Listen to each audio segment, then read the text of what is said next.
Hello, ladies and gentlemen. This is Stephen Waters, and welcome back to the Stephen Hour. We are still continuing with our TV series reviews of Batman 66, and today we'll be reviewing the episode Fine Feathered Finks. Now, Fine Feathered Finks was the third episode in the series, and was also the debut of the Penguin. In this episode, we opened up with a group of people selling out umbrellas outside of a jewelry store. Next thing you know, the umbrellas start going haywire, and as a result, we're quickly cut off to Gotham City Police Department with Chief O'Hara and Commissioner Gordon looking at one of the umbrellas used in the ensuing chaos when the umbrellas start opening up and went exploding. Naturally, they come to the conclusion that it was the Penguin that had committed this because of his trademark of using umbrellas. Now, as a result, they call in they call in Batman and Robin to come in and to come to the police department with saying that the Penguin's back in town. But Chief O'Hara points out, but wait, isn't the Penguin still locked up? But Commissioner Gordon reminds us and tells the audience that he's been released from the pen. And just like the Riddler, this is a villain that the audience does not know about. We've never met him, but he's fully established, just like the Riddler. Automatically with this, we then get introduced to a sort of recurring character in the Batman TV show, Warden Crichton, the warden of Gotham's Gotham State Prison, the prison penitentiary. And here we see a security camera, which he used to record the Penguin's last moments while he's in prison, and it reveals that he's stuck, and he can't think of one single crime worthy of his talents before he gets released. Until one of the crooks says that he's in the cell with says, well, what if Batman was just like us, a crook? We would turn his world inside out, and automatically the Penguin has an idea. But before we find out what he's thought of, he quickly spots the security camera and destroys it, saying that we have to figure out the rest of the plot by ourselves. As a result of that, Batman realizes his next course of action is to look up umbrella factories that have been opening up, because he would need that as a front. We then find an umbrella factory, KG Bird, reference to caged bird or KG Bird, and they quickly get in the Batmobile and drive off. We then cut to a scene where Penguin and two of his hoods named Sparrow and one's named Sparrow, basically two hoods with the names of actual birds, essentially discussing the plot. While one is not very comfortable with the caper because he doesn't understand what Penguin's doing, he then explains what he plans to do is release a bunch of umbrellas that do bizarre things. It'll be senseless to everyone but Batman, who he knows his keen mind will deduce his crime.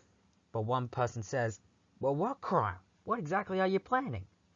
And Penguin says, nothing. Nothing? Nothing?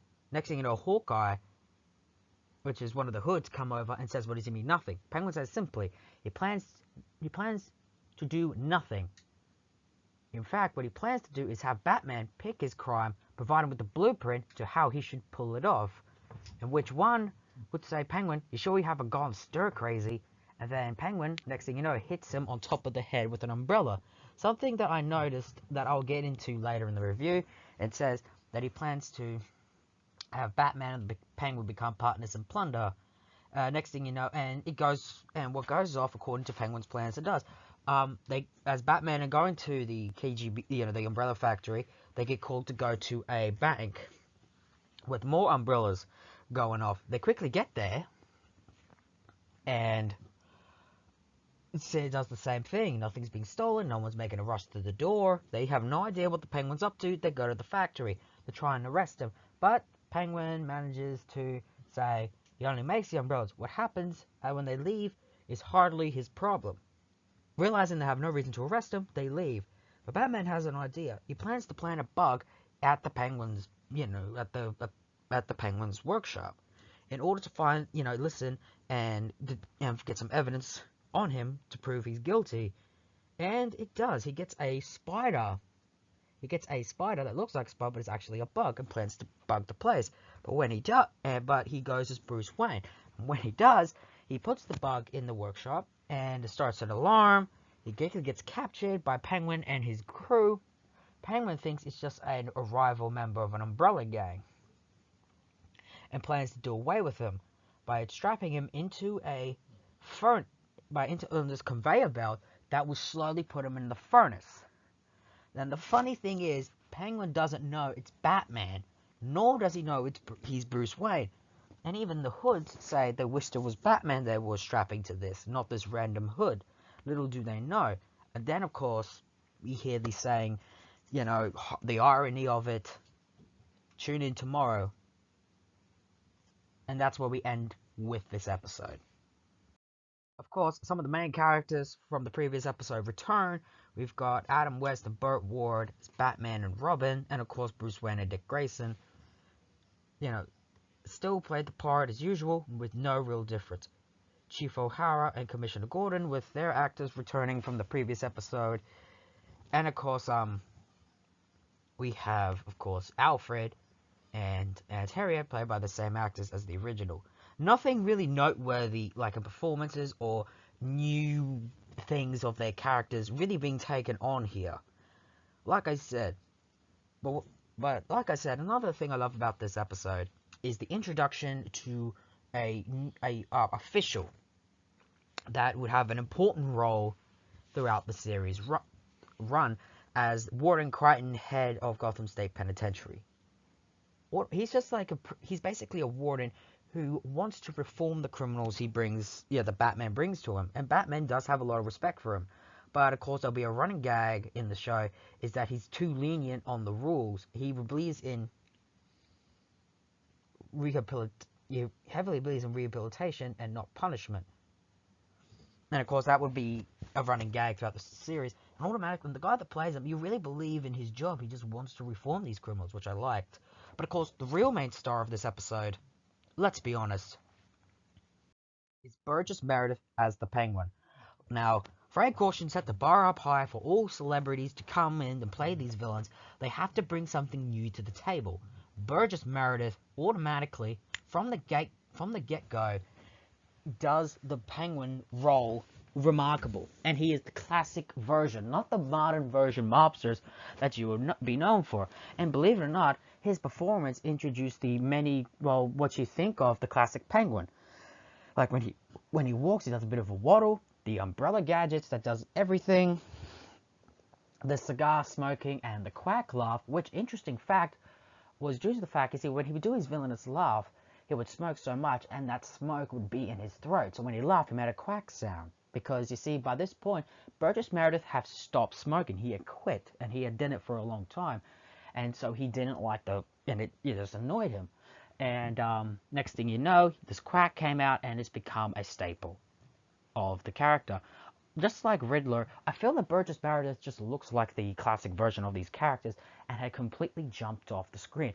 Now, unlike Frank Gorshin's Riddler, who takes more creative liberties to be different, Burgess Meredith does the Penguin comic accurate, really. There is absolutely no different things from the comics.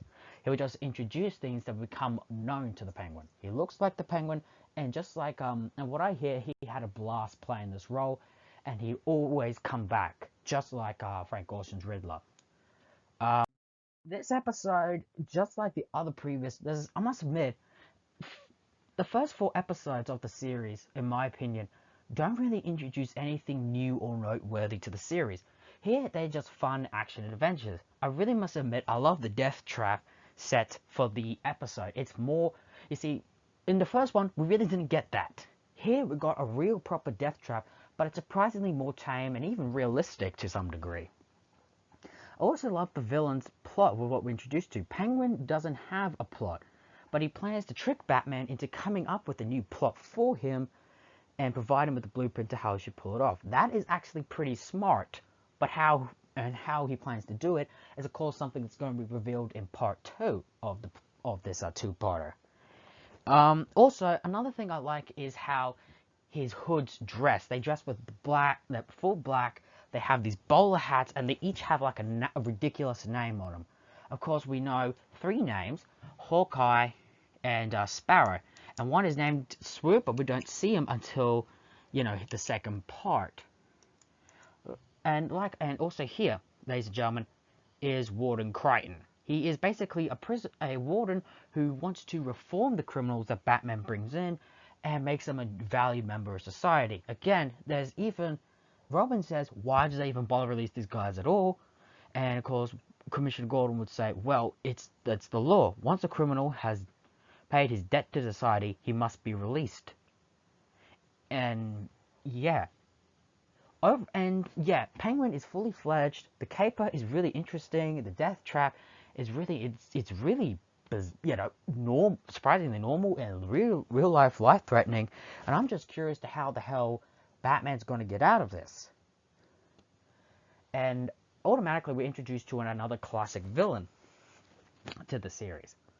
Overall, I really enjoyed this episode, but I must admit, nothing really other than introducing one of the most iconic villains of the series, a fantastic side character that will continue, and an interesting plot, I don't really feel there's, even though there's so much of it going on, I must admit, nothing really fully sticks out to me in this episode.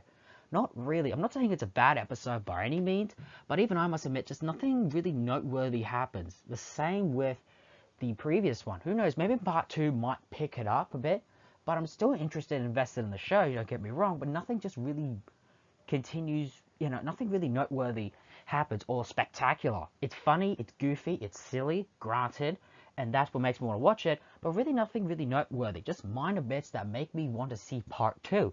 And if that's one of the main reasons to see part 2, then it's definitely succeeded in that. And there you have it. That's my personal review of Fine Feathered Finks. Join us tomorrow as we see the part 2 in The Penguins Are Jinx. And until next time, tune in tomorrow. Same Steven time, same Steven channel.